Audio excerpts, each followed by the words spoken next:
My name is Monica, and I'm 61 years old.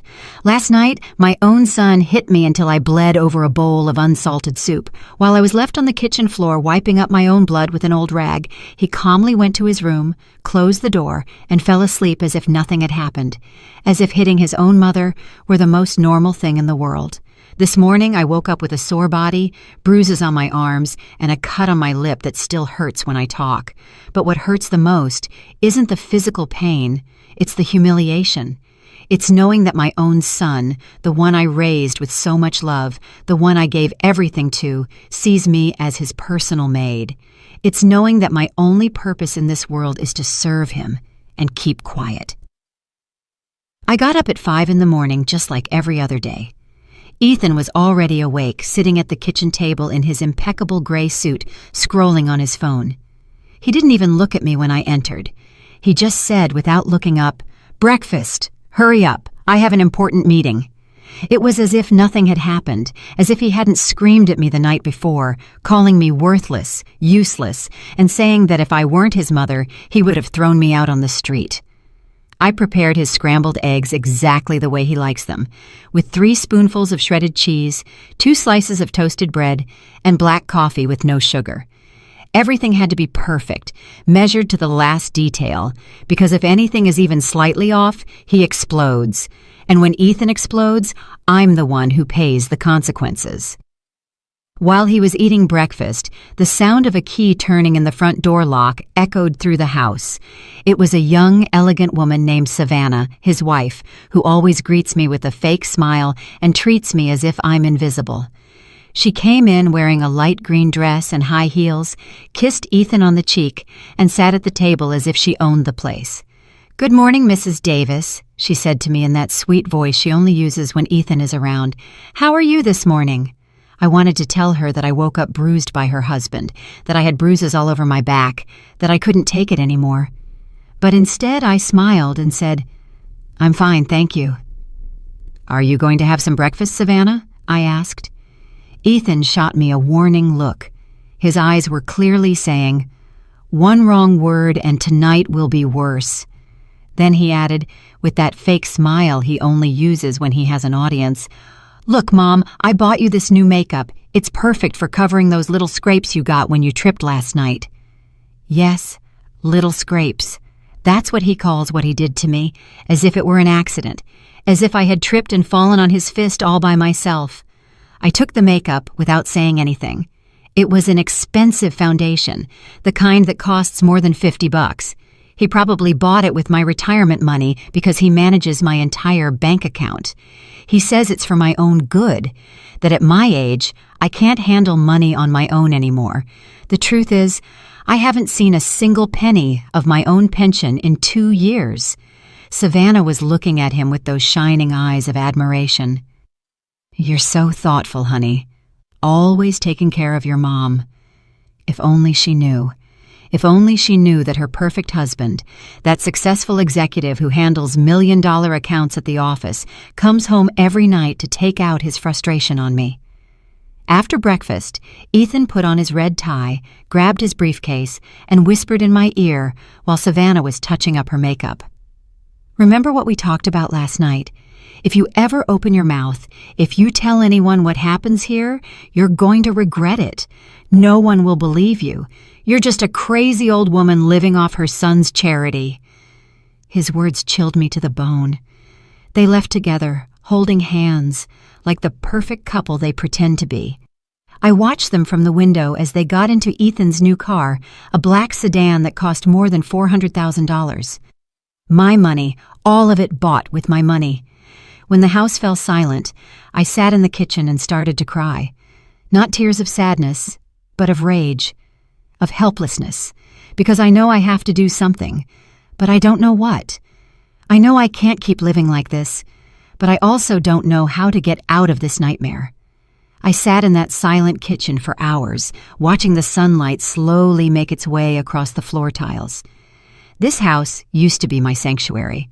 I bought it 30 years ago with the money I saved working as an executive secretary at the law firm of Sullivan and Associates. 40 years of my life dedicated to that job, getting up at 5 in the morning, always on time, organizing the lives of others. I never imagined I'd end up a prisoner in my own home. It all started 3 years ago when Ethan divorced his first wife. He showed up at my door one night with a suitcase in his hand and that look of a lost boy that always melted my heart. "Mom, I need to stay here for a while, just until I sort out my financial situation." He told me the divorce had left him bankrupt, that he had lost his house, that he had nowhere to live. I, like the foolish mother I've always been, opened my door and my heart. "Of course, son. This is your home too." How naive. I didn't know I was inviting the devil to live with me. The first few months were normal.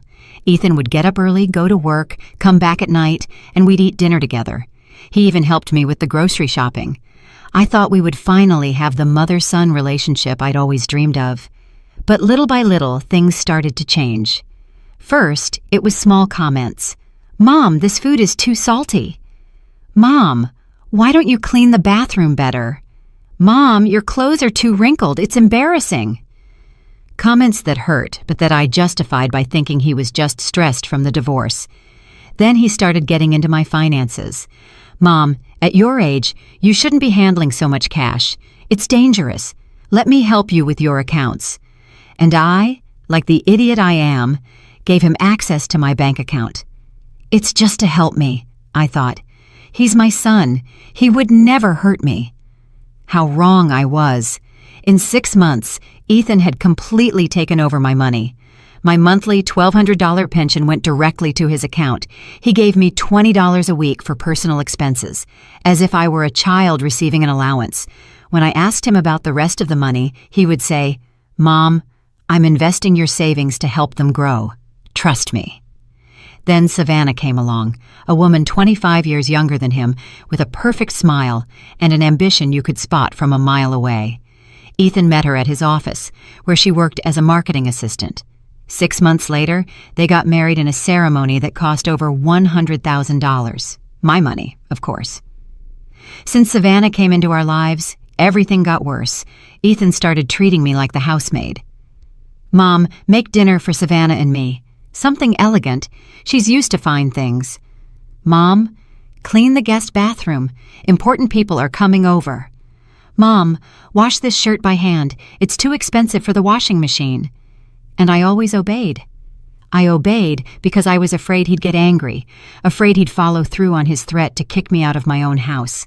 Because even though the house is legally mine, Ethan convinced me to put his name on the deed too, for security, he said. "Mom, just in case something happens to you." The violence started a year ago. At first, it was accidental pushes, then pinches on my arm when I didn't do something the way he wanted. "You're driving me crazy, Mom. You're too slow."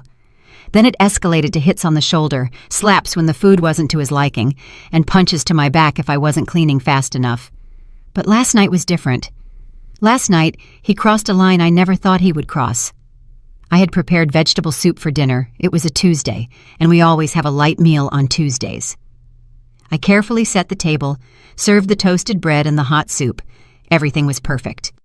Ethan came home tired from the office, sat at the table without greeting me, took the first spoonful, and his face changed. "What the hell is this?" he yelled, spitting the soup back into the bowl. "It has no salt. It's as bland as water." I immediately apologized.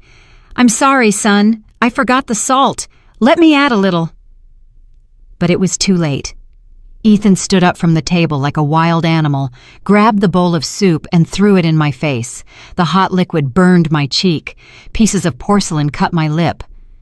"You're useless," he screamed, grabbing my arm so hard I knew it would leave a bruise. 40 years working as a secretary, and you can't even make a decent soup. You're pathetic. He shoved me against the kitchen wall. My head hit the tile, and I saw stars. But he didn't stop there. He slapped me so hard, my ear buzzed for hours. Then another one, and another one after that. "Savannah is bringing her friends over for lunch tomorrow," he told me, while I covered my face with my hands. "I want you to prepare something special, and you'd better make sure it's perfect, because if you make me look bad, if you show even one sign of how pathetic you are, I swear to God I'll kick you out of this house." Then he calmed down, as he always does after he hits me. He bent down, helped me up, and wiped the blood from my lip with a napkin. "I'm sorry, Mom," he said in a soft voice. "I just get so frustrated seeing you like this. I know you can do better. It's all for your own good, so you'll learn."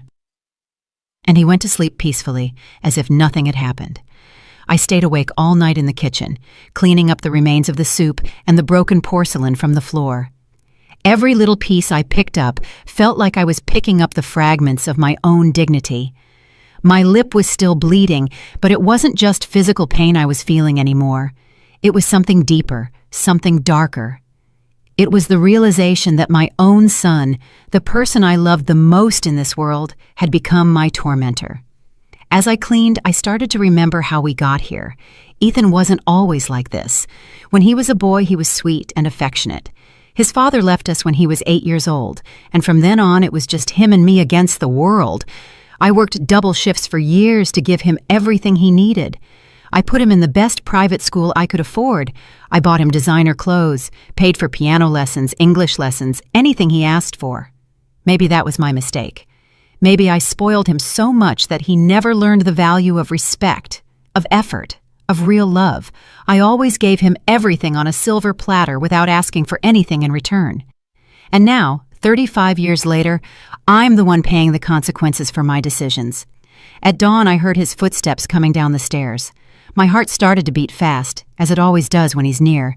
It's incredible how a person can live in a constant state of alert in their own home. He came into the kitchen already dressed in his black suit, checking his phone as he did every morning. This time, he didn't even ask for breakfast. He just sat and waited for me to serve it to him. I prepared his scrambled eggs, his black coffee, his 2 slices of toasted bread, all in absolute silence. He ate while answering emails, as if I were invisible. At 7:30, Savannah arrived. This time she was wearing a tight yellow dress and high heels that echoed on the floor like hammer blows. She looked radiant, as always. I wonder if she ever notices the bruises I have, the marks on my arms, the way I flinch every time Ethan raises his voice. "Good morning, Mrs. Davis," she said to me with that plastic smile. "How are you feeling today?" "Fine, thank you." I lied as always. "Are you going to have some breakfast?" "Just a coffee, please," she said. A light one with artificial sweetener. As I was serving her coffee, I noticed her observing me out of the corner of her eye. Her eyes stopped on my swollen lip, on the bruise peeking out from the collar of my blouse. For a moment, I thought she might say something, that she might ask what had happened to me, but instead, she simply looked away and went back to her phone. Ethan finished his breakfast and looked at me intently. "Remember what I told you last night, Mom? Savannah is bringing 3 of her friends over for lunch. I want you to prepare something special. Seafood pasta, Caesar salad, desserts, and buy some white wine. The good stuff, not that cheap garbage you're used to buying." He gave me 3 $20 bills as if it were a great generosity. $60 to prepare a lunch for 5 people with what he spends on a single shirt. "And one more thing," he added, leaning in to whisper in my ear while Savannah wasn't looking. "Put on that makeup I bought you. Cover those marks well. If any of her friends ask anything strange, if they make any comment about your appearance, you're going to regret it. Do you understand me?"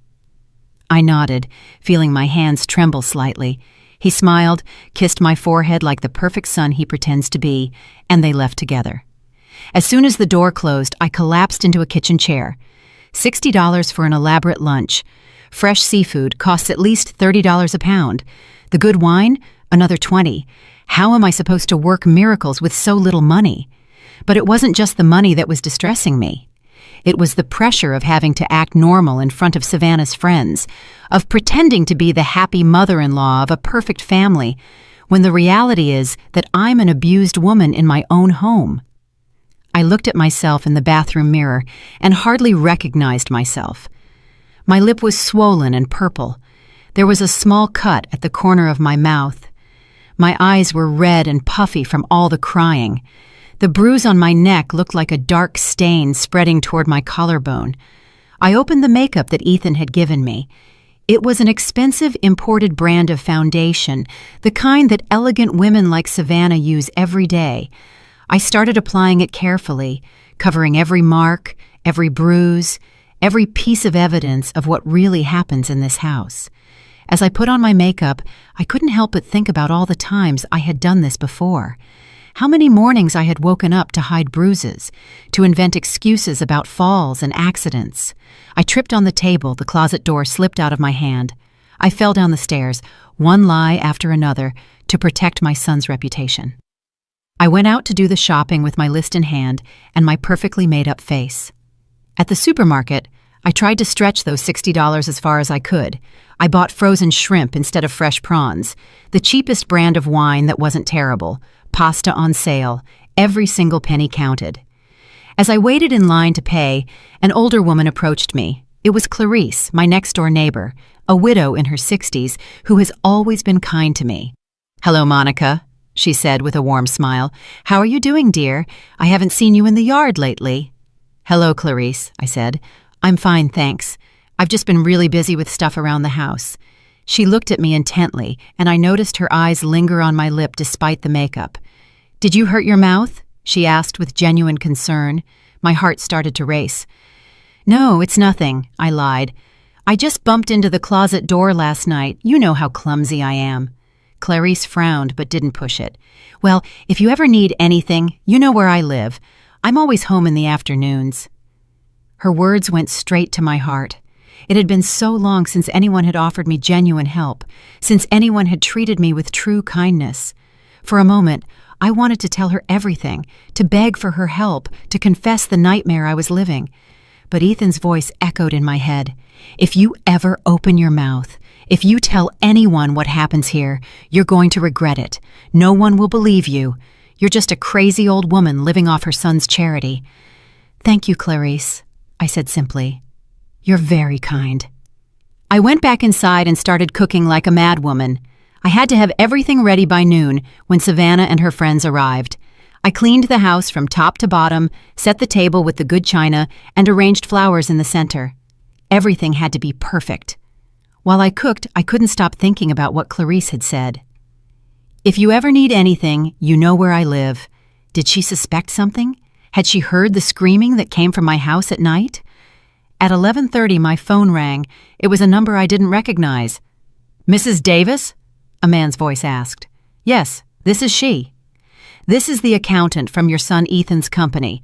We need to speak with you urgently about some discrepancies in the accounts. Could you come to the office this afternoon?" My heart stopped. Discrepancies. "I don't understand." "I'd rather not discuss this over the phone, Mrs. Davis. Can you come at 3 this afternoon? It's very important." I hung up, my hands trembling. What could Ethan have done at work? Why were they calling me? A bad feeling settled in my stomach, but I didn't have time to think about it anymore because Savannah and her friends were already arriving. The doorbell rang at exactly 12 o'clock. I took a deep breath, touched up my makeup one last time, and went to open the door. There was Savannah with her 3 friends, all dressed as if they were going to a fashion show. Expensive dresses, designer purses, shoes that cost more than my monthly pension. "Hello, Mrs. Davis," Savannah said in that sweet voice she saves for special occasions. "Let me introduce you to my friends. This is Beatrice. She works in human resources. This is Brenda from the marketing department, and this is Evelyn from legal." My heart nearly stopped when I heard Evelyn's name. It couldn't be a coincidence.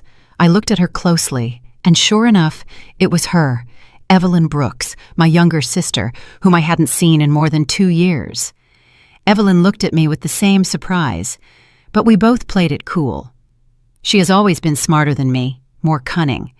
She immediately understood that something strange was going on, especially when she saw my made-up face and my nervous demeanor. "It's a pleasure to meet you, Mrs. Davis," she said to me formally, as if she didn't know me. "Your daughter-in-law has told us so much about you." I invited them into the dining room, where I had put out my best tablecloth, the china I inherited from my mother, and the crystal glasses I only used for special occasions. Everything looked elegant, just as Ethan had demanded. I served lunch trying to keep my hand steady. The shrimp pasta had turned out well, despite the limited budget. The Caesar salad looked fresh. The bread was warm. I even managed to prepare a simple tiramisu for dessert. The women ate and talked about work, their lives, and their plans for the weekend. I went back and forth from the kitchen, serving more wine and clearing plates, like the perfect hostess I was supposed to be. But Evelyn's eyes never left me. I knew that look. It was the same one she used when we were kids, and she knew I was hiding something. Throughout the meal, she observed me discreetly, studying my every move. "The food is delicious," Beatrice commented. "Did you cook all of this yourself, Mrs. Davis?" "Yes, I love to cook," I replied with a forced smile. "It's a pleasure when it's for such lovely people as yourselves." "How lucky Ethan is to have such a dedicated mother-in-law," Brenda added. "It's hard to find women who are so devoted to the home these days." Savannah smiled proudly. "It's true. Mrs. Davis always takes care of everything. It's like having a housekeeper, but better because she does it with love." Her words stung me like daggers, but I kept my smile. A housekeeper. That's what she thought of me. Not a mother, not a person with rights and dignity, but a free servant. Evelyn cleared her throat. "And what did you do before, Mrs. Davis? Were you always a homemaker?" I paused, feeling a little pride for the first time in a long time. "I worked for 40 years as an executive secretary at the law firm of Sullivan and Associates. I retired 3 years ago." Evelyn's eyes lit up. Sullivan and Associates was one of the most prestigious firms in the city, where she had worked as an intern during her law studies. "How interesting!" she exclaimed. "I know that firm. They have a very good reputation. You must have met a lot of important people in all those years." "I did," I said with a more genuine smile. "I met judges, prosecutors, important lawyers. I even helped with some big cases. Mr. Sullivan always said I was indispensable." Savannah looked uncomfortable with the direction of the conversation. She didn't like me being the center of attention or having my professional accomplishments talked about. She quickly changed the subject. "Well, but now Mrs. Davis is retired and enjoying her well-deserved rest," she said with that fake smile. "Ethan takes care of everything, her finances, her needs. He's such a responsible son." Evelyn looked at me intently when Savannah said that. I know my sister, and I know those words sounded strange to her. A woman who worked 40 years at an important law firm doesn't need her son to handle her finances. The lunch continued with trivial conversation, but I could feel the tension growing. Evelyn kept watching me, and I knew she had noticed something was off. When I went to the kitchen for the dessert, she followed me. "Do you need any help?" she asked, but she was really looking for a moment to talk to me alone. "No thanks, everything's under control," I replied, avoiding her gaze. "Monica," she said in a low voice, using my real name for the first time that afternoon. "Are you okay? You seem different." For a moment, all my defenses came down. I wanted to hug her, tell her everything, beg her to help me. But at that moment, I heard Ethan's keys in the front door. He had come home from work earlier than usual. "Everything's fine, Evelyn," I said quickly. "I'm just a little tired." Ethan came into the dining room with that perfect smile he uses when he has visitors. He greeted the women elegantly, kissed Savannah on the cheek, and looked at me with approval. The lunch had gone well, just as he had ordered. "How are the most beautiful ladies from the office doing?" he said with that fake charisma he uses in public. "I hope my mother took good care of you." "Excellently," Beatrice replied. "Your mother is charming." Ethan put his hand on my shoulder, and I tensed up automatically. He felt my reaction and squeezed a little harder, a silent warning. "She's the best mother in the world," he said, but his fingers were digging into my shoulder through my blouse. "Always looking out for everyone, always sacrificing herself for the family." The women started saying their goodbyes after dessert. Evelyn was the last to leave, and before she went out the door, she took my hand. "It was a pleasure to meet you, Mrs. Davis," she said in a loud voice for Ethan to hear, but then she whispered in my ear, "We'll see each other soon." When they were all gone, Ethan closed the door, and his expression changed completely. The mask of the perfect son disappeared, and he was the monster, He always was, again. "You did well," he said to me coldly. "For once, you didn't embarrass me." It wasn't a compliment. It was a confirmation that I had fulfilled my duties as a servant. While I was picking up the dishes and cleaning the dining room, he went to his room to change his clothes. But before he left, he reminded me, "By the way, the technician is coming tomorrow to check your computer. He says you've been browsing some strange websites." My blood ran cold. I didn't have my own computer. I only used his when I needed to. And the only strange things I had looked up lately were websites about domestic abuse, shelters for battered women, and helplines. He knew I had been looking for information. He knew I was considering asking for help. Just then my phone rang. It was the accountant from Ethan's company again. "Mrs. Davis, can you come in at 3 this afternoon? It's urgent." I looked at the clock. It was 2:15. Ethan was in his room, probably taking a nap. It was my chance. "Yes," I said in a low voice. "I'll be there." I grabbed my keys, my purse, and quietly left the house. I didn't know what was waiting for me at that office, but I had a feeling my life was about to change forever. As I walked toward the bus stop, I remembered Evelyn's words, "We'll see each other soon." My sister had noticed something, and for the first time in a long time, I felt a small spark of hope. The office building where Ethan worked was one of those modern downtown skyscrapers, all glass and steel, that commanded respect from the street. I had never been there before. For all these years, my son had kept his work life completely separate from me, as if it were a secret I shouldn't know. I went up to the 18th floor, where the offices for Northern Business Corporation were. The receptionist, a young woman with a professional smile, directed me to the accountant's office. My heart was beating so fast I thought everyone would hear it. "Mrs. Davis!" A man in his 50s with glasses and a formal suit greeted me. "I'm Adrian Castillo, the general accountant for the company. Thank you for coming so quickly." I sat in front of his desk trying to seem calm, although I was trembling inside. His eyes held a seriousness that made me even more nervous.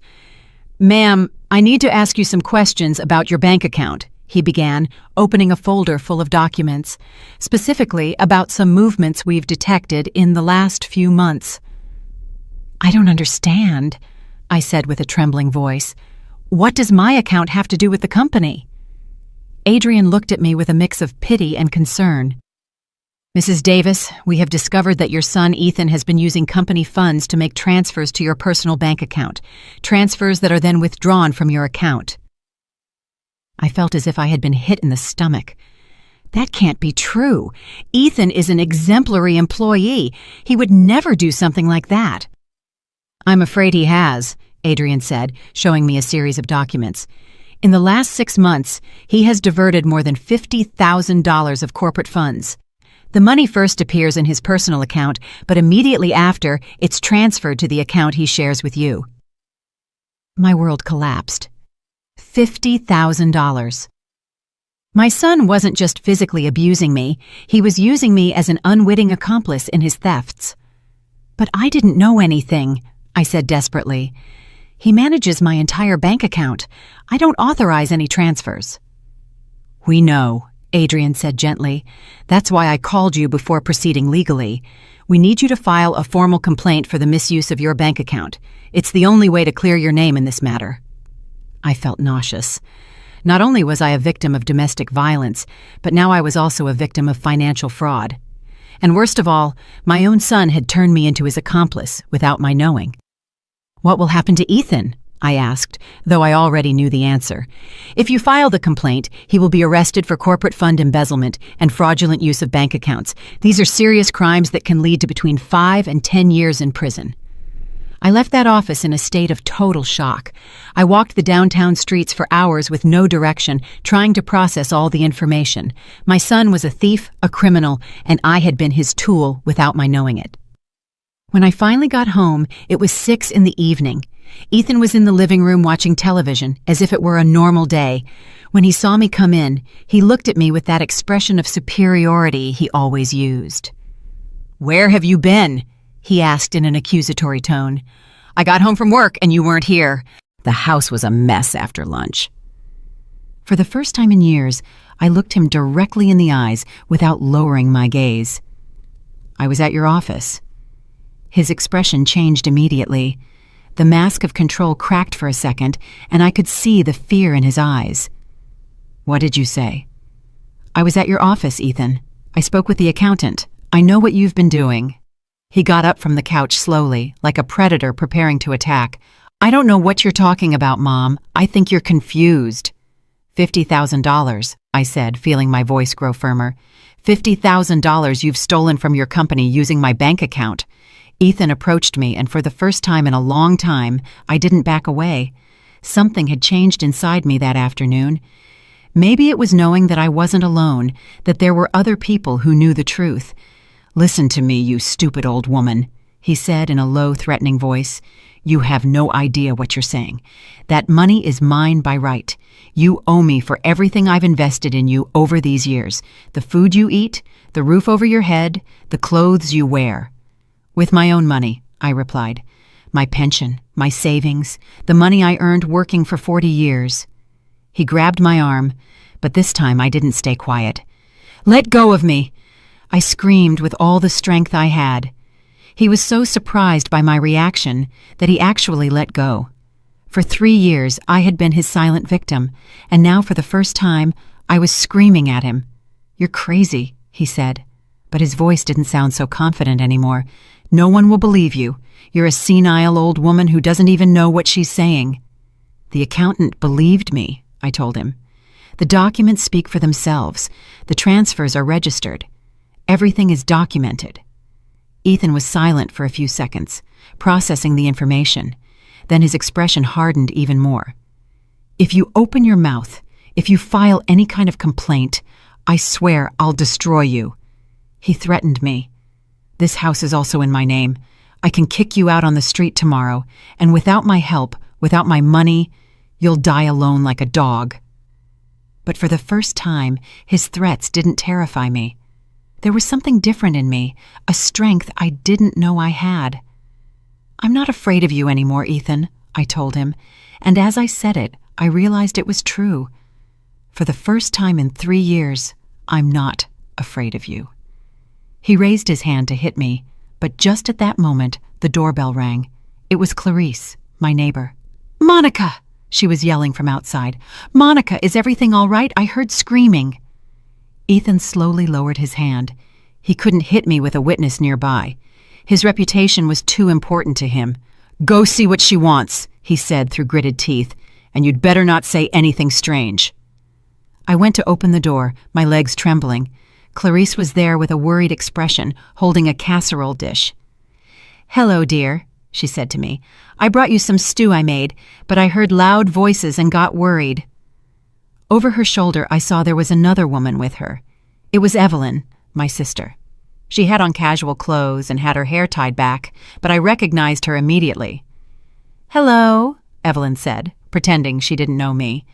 I'm new to the neighborhood and was just visiting Mrs. Davis. I hope we're not bothering you. Ethan appeared behind me, his fake smile perfectly in place. No problem at all, ladies. My mother was a little worked up because she burned the dinner. You know how older women get about these things. Clarice looked at him with an expression I couldn't decipher. Right, she said. Well, Monica, here's the food. And remember, if you need anything at all, I'm right next door. Evelyn looked me straight in the eyes. Yes, Mrs. Davis. Anything you need, day or night. When they left, Ethan slammed the door shut. Damn nosy old women, he muttered. But this isn't over. Tomorrow, we're going to the bank together, and you're going to sign all the papers I tell you to. You're going to retract the complaint you probably already filed, and you're going to say it was all a big misunderstanding. No, I said simply. What do you mean, no? I'm not going to sign anything. I'm not going to retract any complaint, and I'm not going to be an accomplice in your thefts anymore. Ethan looked at me with a rage I had never seen before. It was as if he had finally taken off all his masks and was showing me his true nature. Fine, he said with a calm that scared me more than his shouting. If that's how you want to play, we'll play. But I'm warning you, When I'm done with you, you're going to wish you were never born." I didn't sleep at all that night. Ethan was locked in his room, but I could hear him talking on the phone for hours. I didn't know what he was planning, but I knew I had to be prepared for the worst. At 3 in the morning, I heard a strange noise in the yard. I peeked out the window and saw a figure moving among the bushes. It was Clarice, and she seemed to be setting something up near my window. The next day, I realized what she had done. She had placed a small security camera pointed at my house, hidden among the plants. My neighbor knew something bad was happening and was documenting everything. The next day dawned gray and rainy, as if the weather was reflecting the storm brewing in my life. Ethan got up earlier than usual, at 5 in the morning. I heard him moving around the house, talking on the phone in a low voice, preparing something that had me on edge. When I went down to the kitchen, he was already dressed in his best suit, the black one he wore for the most important meetings. His hair was perfectly combed, his tie impeccable. He looked like the successful executive everyone believed he was, not the monster living under my roof. "Good morning, Mom," he said to me in a voice that was strangely sweet, almost sing-song. "I hope you slept well." That sweetness gave me goosebumps. I knew my son well enough to know that when he was acting nice, it was because he was planning something terrible. "Yes," I lied, serving him his coffee as I did every day. "Good," he said, smiling in a way that didn't reach his eyes, "because today is going to be a very special day. I've been thinking about our conversation from yesterday all night." He sat at the table and began to eat breakfast calmly, as if we were a normal family. But there was something about his attitude that kept me on high alert. "I've decided that you're right," he continued. "Maybe I've been too hard on you. After all, you're my mother, and you deserve respect." His words completely confused me. Ethan admitting he had been wrong, asking for forgiveness. It was so out of character that I immediately knew it was a trap. "That's why," he continued as he spread butter on his toast, "we're going to go to the bank together today. We're going to clear up this whole misunderstanding with my company. You're going to explain that you authorized all the transfers, that you knew exactly what was happening with your money." There it was, the real reason for his fake kindness. "I'm not going to do that, Ethan," I said, trying to keep my voice steady. His smile slowly faded. "Of course you are, Mom, because if you don't, some very unpleasant things are going to happen." "Are you threatening me?"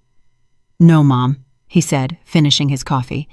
"I'm explaining reality to you. Look around you. This house, this table you have breakfast at, the bed you sleep in, the food you eat. All of this is possible because I allow it.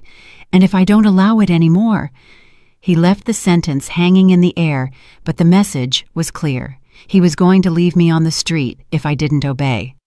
"Also," he added, taking out his phone, "I've been thinking about calling some doctors I know, doctors who specialize in older people with mental problems, like senile dementia.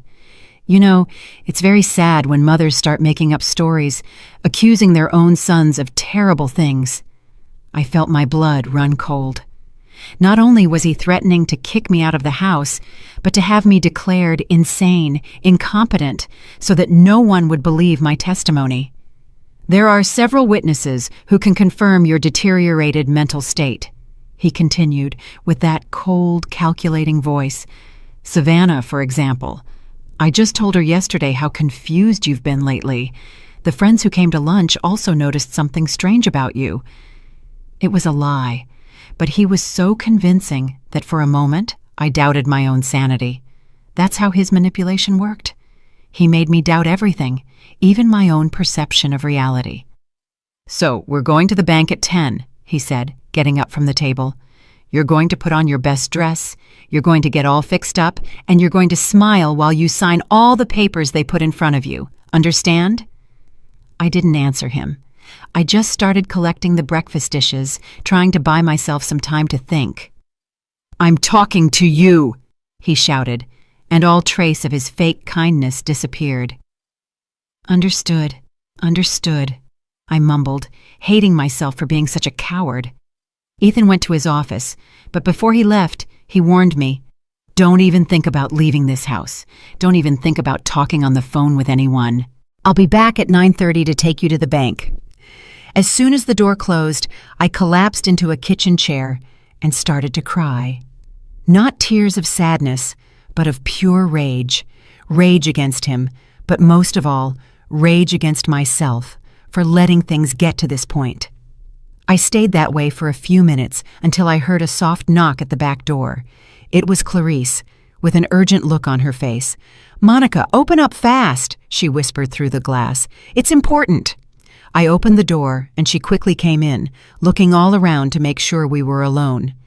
"I heard everything," she told me without preamble. "I have the camera set up near your kitchen window. I recorded your whole conversation with your son." My heart started to beat faster. "Everything," she said. "The threats, the blackmail, the way he talked to you. I have evidence that he's forcing you to lie about the stolen money." For the first time in days, I felt a spark of hope. "What can we do with that?" Clarice smiled. "I have a friend who works at the D.A.S office. Her name is Brenda, and she specializes in domestic abuse and financial fraud cases. But I need you to come with me right now." "I can't," I said, feeling fear take over again. "Ethan told me not to leave the house. If he finds out—" "Monica," Clarice said, taking my hands, "listen to me closely. If you go to that bank today and you sign those papers, your son will be free of all charges. He'll keep stealing money and he'll keep abusing you. But on top of that, you'll be considered a willing accomplice in his thefts." She was right. If I signed those papers, not only would I lose my dignity, but I would also become a criminal in the eyes of the law. "But if I don't go," I said with a trembling voice, "he'll follow through on his threats. He'll kick me out of the house. He'll say I'm crazy. He won't be able to do any of that," Clarice interrupted me, "because we're going to present the evidence before he can act. Brenda told me that with the recordings I have, they can arrest him immediately." I looked at the clock. It was 8:30. Ethan would be back in an hour. "Are you sure your friend can help me?" "Completely sure. But we have to go now, Monica. It's our only chance." I made a decision that would change my life forever. I went to my room, grabbed my purse with my most important documents, and left that house with Clarice. As we walked to her car, I felt something I hadn't felt in 3 years. Courage. For the first time, I was taking control of my own life. The district attorney's office was a typical government building with long corridors and small offices. Brenda turned out to be a woman in her 40s with an intelligent gaze and a way of speaking that inspired confidence. "Mrs. Davis," she said after reviewing the recordings Clarice had brought, "what your son is doing constitutes multiple crimes: domestic abuse, financial fraud, blackmail, and attempted obstruction of justice." "What does that mean?" I asked. "It means we can arrest him today," Brenda replied. "But I need you to file a formal complaint for all these crimes. Are you willing to do that?" I looked at the clock. It was 9:15. In 15 minutes, Ethan would be arriving home to take me to the bank. When he realized I wasn't there, his rage would be uncontrollable. "Yes," I said, feeling my voice grow firmer. "I'm ready to file the complaint?" Brenda smiled. "Perfect. While you fill out the papers, I'll coordinate with the police to have them go and arrest your son. Do you know where he is right now?" "He should be arriving at my house," I said. "He said he'd pick me up at 9:30. "Even better," Brenda said, grabbing her phone. "It's easier to arrest him at a known location." While I was filling out the complaint forms, Brenda coordinated with the police. Clarice stayed with me the whole time, holding my hand, giving me strength. "Are you sure about this, Monica?" she asked me. "Once we sign these papers, there's no turning back." "I've never been more sure of anything in my life," I replied. At 10:30, Brenda's phone rang. It was the police, confirming that they had arrested Ethan at my house. They found him screaming like a madman, breaking things, and looking for me all over the house. "He's in custody," Brenda told me. "The charges are serious. It's very likely he won't be able to get bail." I felt as if a 1,000-pound weight had been lifted from my shoulders. For the first time in 3 years, I knew I was going to sleep without fear. When we got back to my house that afternoon, the place looked like a battlefield. Ethan had destroyed practically everything in his path before the police arrested him. The couch cushions were torn, there were broken dishes all over the kitchen floor, and the family photos that hung on the walls were in pieces. "My God," Clarice whispered, looking at the destruction. "How could he do all this in such a short time?" I knew the answer. I knew the blind fury of Ethan when things didn't go his way. I had seen that rage before, but never directed at inanimate objects. Usually, I was the target of his anger. Brenda, who had come with us to document the damage, was taking photos of everything. "This will serve as additional evidence of his violent behavior," she explained. "Destruction of property during an episode of rage. The judge will see exactly what kind of person your son is." While we were cleaning up the broken glass and picking up the pieces of my former life, my phone started ringing insistently. It was an unknown number. "Don't answer it," Brenda warned me. "It's probably him calling from jail. Let it go to voicemail." Indeed, when I checked the messages, it was Ethan's voice, but it sounded completely different. It was no longer the threatening monster from the morning. It was the scared child he pretended to be when he wanted to manipulate me. "Mom," his voice said, breaking in the recording. "Mom, please, come get me out of here." "It was all a misunderstanding. I never meant to hurt you. You know I love you. You're the most important thing in my life. Please, Mom, don't let me rot in this jail. I'm your son, your only son." He had left 5 similar messages, each one more desperate than the last. In the last one, he was even crying. "It's part of his manipulation strategy," Brenda explained to me. "First, violence and threats. Now, victimhood and guilt. It's a typical pattern in abusers." Even though I rationally understood what was happening, hearing my son cry broke my heart. For 35 years, he had been my baby, my reason for living. It was hard to separate the monster he had become from the boy he once was. "Are you okay?" Clarice asked, noticing my expression. "It's complicated," I admitted. "I know I did the right thing, but he's still my son." That night, Clarice insisted that I stay at her house. "Your house isn't safe right now," she told me. "Ethan has friends, and maybe even Savannah. Someone might come looking for revenge." She was right. In the voicemails, Ethan had mentioned that Savannah was handling things from the outside. I didn't know exactly what that meant, but I was afraid to find out. Clarice's house was small but cozy. It had a guest room with a twin bed and a small desk. "It was my daughter's room before she got married," she explained. "Now it's yours for as long as you need it." For the first time in 3 years, I went to bed without fear. I didn't have to worry about Ethan's footsteps in the hallway, his late-night screaming, or waking up to punches. It was a strange, almost unsettling feeling. Peace can also be scary when you're not used to it. The next day, Brenda called me early with news. "Ethan's bail hearing is today at 2 in the afternoon," she informed me. "The judge will decide if he can be released from jail while he waits for his trial." "What are the chances he'll be released?" I asked, feeling fear return. "With the evidence we have, very slim, but I need you to come and testify at the hearing. Your testimony will be crucial for the judge to understand the danger he poses." The hearing was in a small courtroom. Ethan was sitting at the defense table, wearing an orange jumpsuit. When he saw me come in, his expression changed completely. He was no longer the repentant child from the voicemails. He was pure, contained rage.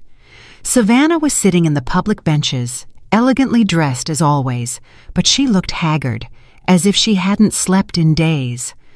When our eyes met, I saw something in her eyes that surprised me: shame. The judge was an older man in his 60s with a serious but fair look. He reviewed all the documents before beginning. "Mrs. Davis," he said to me when it was my turn to testify, "tell me in your own words what you have been living through in your home for the last few years." I took a deep breath and began to speak.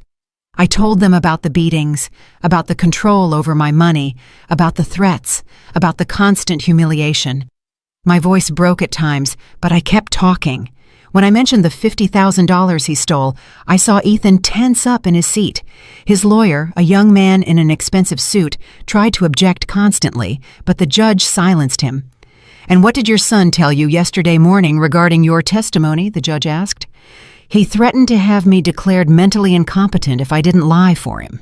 He told me he would kick me out on the street and that I would be left with nothing." The judge reviewed the recordings Clarice had made.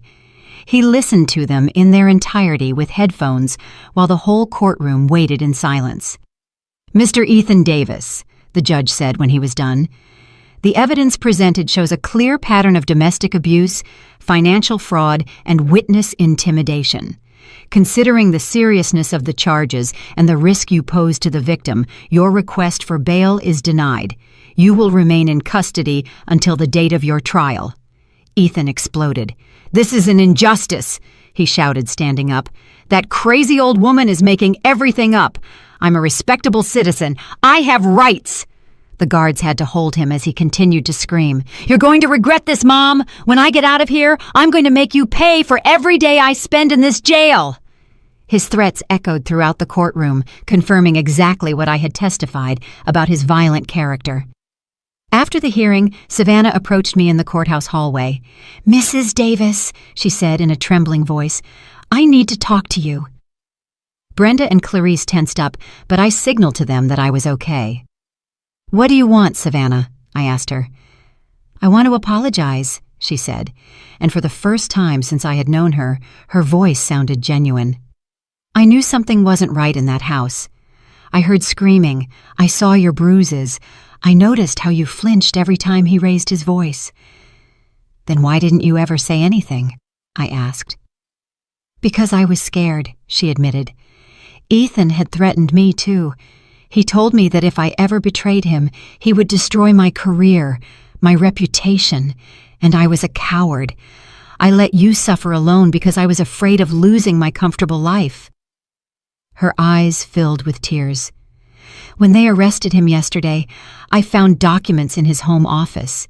He hadn't just been stealing money from his company. He had also been stealing from my personal account. We've been married for 2 years, and I never realized he was a fraudster." "What are you going to do now?" I asked her. "I'm going to file for divorce immediately," she said with determination, "and I'm going to testify against him at his trial. I've already spoken with a lawyer. I want to collaborate with the D.A. office to make him pay for everything he did to us." When we left the courthouse, I felt something I hadn't experienced in years: genuine hope. Not only had I managed to escape from my son, but now I had allies in my fight for justice. That afternoon, as we walked back to Clarice's house, Brenda gave me more good news. "The company where Ethan worked wants to reach an agreement," she informed me. "They're willing to not press additional charges against you if you cooperate by returning the stolen money. Also, as an acknowledgement that you were a victim of fraud, they're going to pay you a compensation of $20,000. $20,000. It was more money than I had had available in the last 3 years. "What about my house?" I asked. "Ethan said it was in his name, too."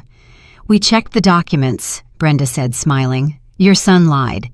The deed is still only in your name. He forged some papers, but legally, the house is completely yours."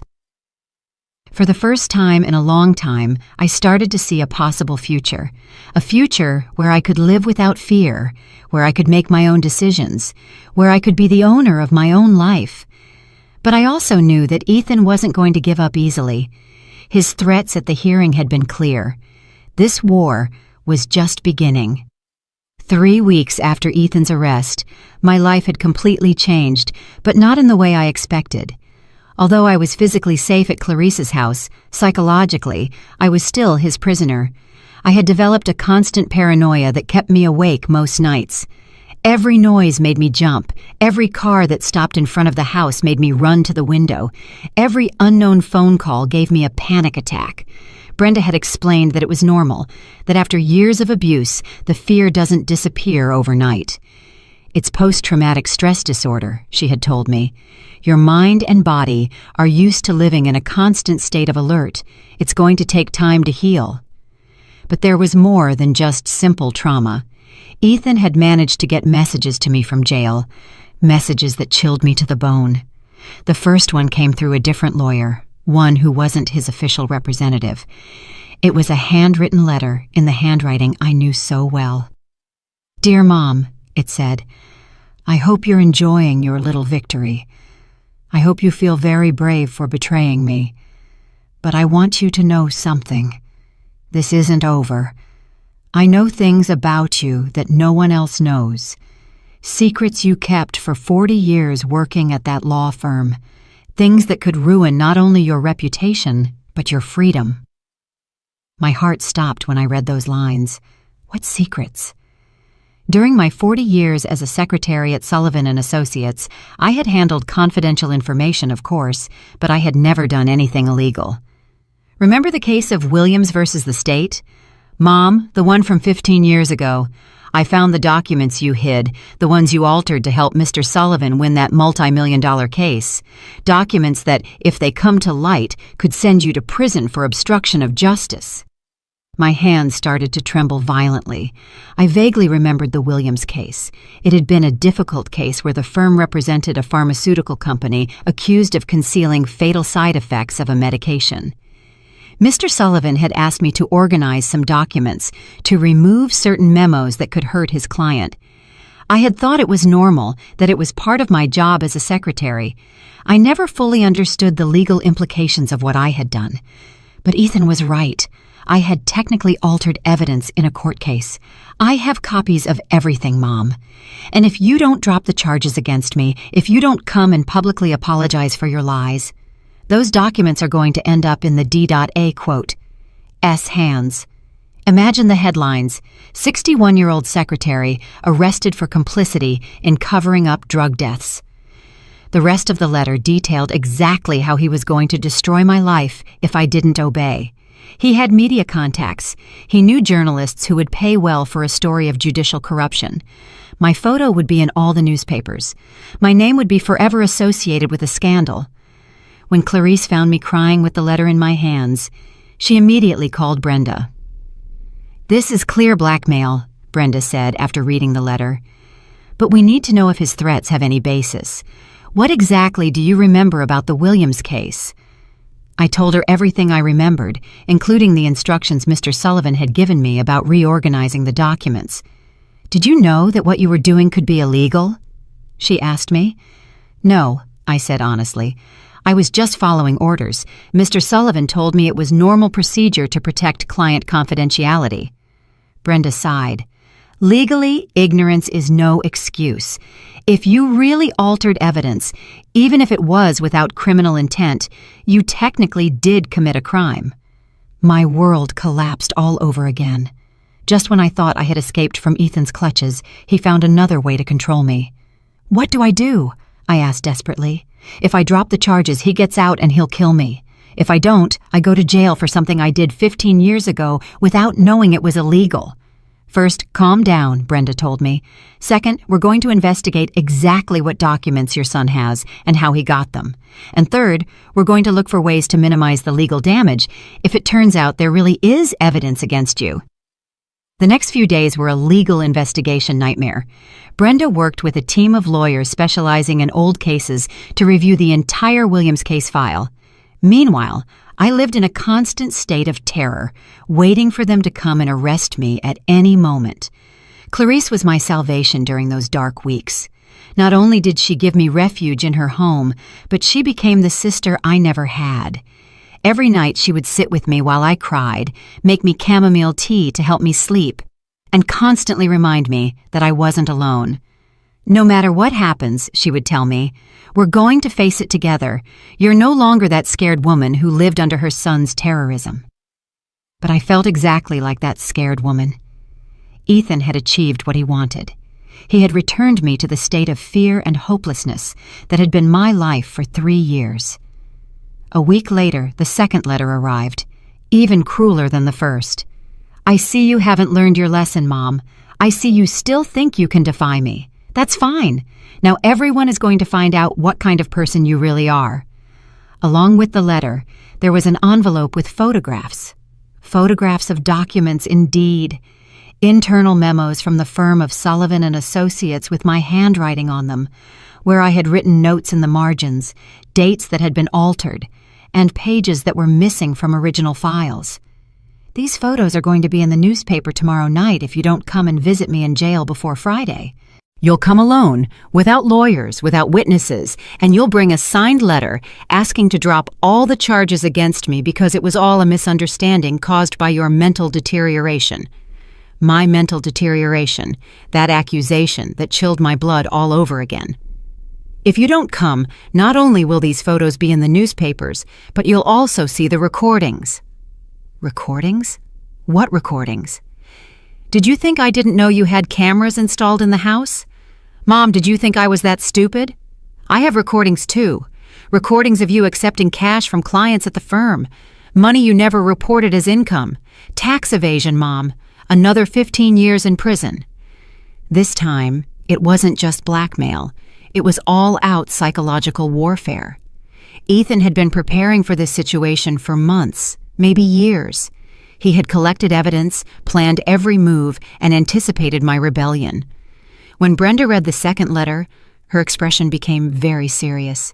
"Monica, I need you to tell me the complete truth about your time at the firm. Anything you might have done, any irregular situation, any money you received outside of your salary." I told her about the cash Christmas bonuses that Mr. Sullivan gave me every year, money I never declared because I thought they were personal gifts. I told her about the times when grateful clients had given me cash tips for special services, money I also never reported because I didn't know I had to. In total, she asked, "How much money are we talking about over 40 years?" Maybe $1,000, I said with shame. Brenda quickly calculated. With interest and penalties, we'd be looking at a tax debt of about $40,000. But the most serious thing was that it was technically tax evasion. My son had built a perfect trap. If I reported him, he would destroy me with evidence of my own mistakes. If I didn't report him, he would remain free to abuse me and steal money. "There's a third option," Brenda said, after thinking for a long time. "An option neither of you will expect. We get ahead of him. We voluntarily confess all your mistakes before he can use them as blackmail. And we use that confession to show that your son is a master manipulator who exerts psychological control over his victims, even from jail." It was a risky gamble. It meant publicly admitting I had committed crimes, facing possible legal consequences, and exposing myself to public humiliation. But it also meant taking away Ethan's main weapon, my secret. "If we do this," Brenda continued, "your son loses all his power over you. He can no longer blackmail you because there's nothing left to hide." I looked out the window at my house, which remained empty and shattered across the street. That house represented my past, my mistakes, my fears, but it also represented my future, my freedom, my chance to start over. "Let's do it," I finally told her. "I'm tired of living in fear. I'm tired of my son controlling my life from a jail cell." Brenda smiled. "Tomorrow we're going to give Ethan the surprise of his life." The day we decided to fight back arrived faster than I expected. Brenda had organized a press conference for 2 in the afternoon where I would voluntarily confess all my past mistakes before Ethan could use them against me. It was a risky strategy, but it was our only chance to regain control of the situation.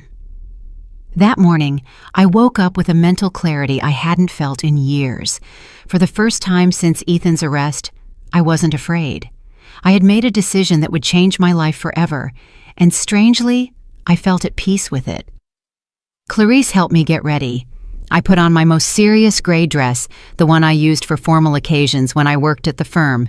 I put on a little bit of makeup, just enough not to look haggard, but without trying to hide who I really was. "Are you sure about this, Monica?" Clarice asked me for the 5th time that morning. "Once you say those words in public, there's no going back." "I'm completely sure," I replied, surprised by the firmness of my own voice. For 3 years, I lived as a prisoner in my own home, out of fear of the consequences. I'm not going to remain a prisoner of my past mistakes. At noon, Brenda called me with unexpected news. "Monica, something extraordinary just happened. Raphael Miller, Ethan's boss at the company, wants to talk to you before the press conference." Raphael was the man who had discovered Ethan's thefts, the same man who had turned ashen when he found out the truth. I didn't understand why he wanted to talk to me. We met in Brenda's office. Raphael was a man in his 50s with gray hair and a presence that commanded respect. When he saw me come in, he immediately rose from his seat. "Mrs. Davis," he said to me in a warm but serious voice. "First, I want to apologize. If I had supervised Ethan better, if I had paid attention to the red flags, maybe we could have prevented you from suffering so much." His words surprised me. "You had no way of knowing what was happening in my house." "Maybe not," Raphael said, sitting down in front of me. "But I did have a way of knowing that something strange was going on with the company's finances. Your son's thefts didn't start 6 months ago. They started 2 years ago." My heart stopped. 2 years. 2 years, Raphael confirmed. Small amounts at first, so small that we attributed them to accounting errors. But when we started investigating after your complaint, we discovered he had been stealing systematically for a long time. Brenda leaned forward. "How much money are we talking about in total?" $130,000, Raphael said, "which went directly to accounts he controlled, including your bank account." I felt nauseous. Not only had I been a victim of physical and psychological abuse, but I had been the unwitting tool in a massive robbery for 2 entire years. "But there's more," Raphael continued. "When Ethan was arrested, our legal department decided to investigate more deeply. We discovered he had been forging reports, manipulating contracts, and even selling the company's confidential information to competitors." "Why are you telling me this?" I asked. Raphael smiled for the first time since the conversation had started. "Because we want to offer you a job, Mrs. Davis." A job. During our investigation, we reviewed your work history. 40 years at Sullivan and Associates. Impeccable references. Experience with complex cases. We need someone with your experience to help us rebuild everything your son destroyed. I couldn't believe what I was hearing. Instead of facing arrest and public humiliation, I was being offered a chance to start over. "The salary would be $4,000 a month," Raphael continued, "plus health benefits, plus a special compensation of $50,000 as recognition for the damage we unintentionally caused you. $4,000 a month was more than 3 times my current pension, and $50,000 in compensation. Suddenly my future didn't look so hopeless. "But there's one condition," Raphael added. "We need you to testify at your son's trial. Your testimony will be crucial to ensuring he pays for all his crimes, not just the ones he committed against you." "Of course," I said without hesitation. "I'll do whatever it takes." At 2 in the afternoon, the press room was full of journalists, cameras, and microphones. Brenda had invited all the local media, explaining that a victim of domestic violence would be making an important statement about blackmail from jail. When I sat in front of those cameras, I felt a different fear from the one I had experienced for years. It wasn't fear of Ethan, it wasn't fear of the beatings or the threats. It was fear of freedom, fear of the responsibility of being the owner of my own life. "My name is Monica Davis," I began, looking directly into the cameras. "I'm 61 years old, and for the last 3 years, I have been a victim of domestic violence by my son, Ethan Davis." I told my complete story. The beatings, the financial control, the threats, the systematic theft of my money. But I also told the part that Ethan expected me to keep secret. "During my 40 years working as a secretary at the law firm of Sullivan and Associates, I made mistakes," I said, feeling my voice grow firmer with each word. Mistakes that I didn't know were illegal at the time, but that I now recognize as such. I explained the Williams case, the altered documents, the unreported money, everything. I held nothing back. "My son discovered these mistakes, and he has been using them to blackmail me from jail. He threatened to publicly expose me if I didn't drop the charges against him. Today, I am here to take that weapon away from him. I would rather face the consequences of my mistakes than continue to be a victim of his manipulation." The room was completely silent. The journalists were taking furious notes. The cameras were recording every word. I want to send a message to all the women who are being abused by their sons, husbands, or partners, I continued. Emotional blackmail, financial control, threats of exposure, they are all forms of abuse. Don't let the fear of public judgment keep you as a prisoner. Freedom is worth more than reputation. After the press conference, Brenda informed me that the D.A. quote, S office had decided not to press charges against me for my past mistakes. Your voluntary confession, combined with the fact that you were a victim of blackmail, makes you more useful as a witness than as a defendant, she explained. That night, for the first time in months, I returned to sleep in my own house. Clarice insisted on staying with me for the first few nights until I felt completely safe. As I lay down in my own bed, in my own house, I felt something I hadn't experienced in 3 years: total control over my own life. Ethan was still in jail, facing multiple charges that would likely keep him there for many years. His blackmail had lost all its power because I no longer had any secrets to hide. My phone rang. It was a number from the jail, but this time I wasn't afraid to answer. "Mom!" It was Ethan's voice, but it sounded completely defeated. "I saw your press conference on the news. And what do you think of it?" I asked him with a calmness that surprised me. "You destroyed everything," he said, but without anger, only a deep sadness. "You destroyed my last chance to get out of here." "No, Ethan," I replied. "You destroyed that chance when you decided to turn your mother into your victim." There was a long silence on the other end of the line. "Are you ever going to forgive me?" he finally asked. "Someday," I said honestly. "When you pay for what you did, when you seek real help to change, when you understand the damage you caused, someday I might be able to forgive you, but I'm never going to forget." I hung up the phone and turned it off. Tomorrow, I would start my new job, my new life. But that night, I just wanted to sleep peacefully in my own home, without fear, without threats, without blackmail. For the first time in 3 years, I was completely free. And although the path had been painful, although I had to face my own mistakes publicly, and although I had lost the relationship with my son forever, I knew I had made the right decision. Ethan had learned that victims can become strong, that secrets lose power when they are exposed to the light, and that justice, although slow, eventually arrives.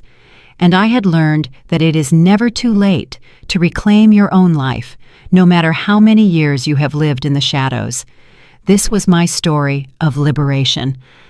A story that I hope inspires other women to break their own chains, no matter who put them there.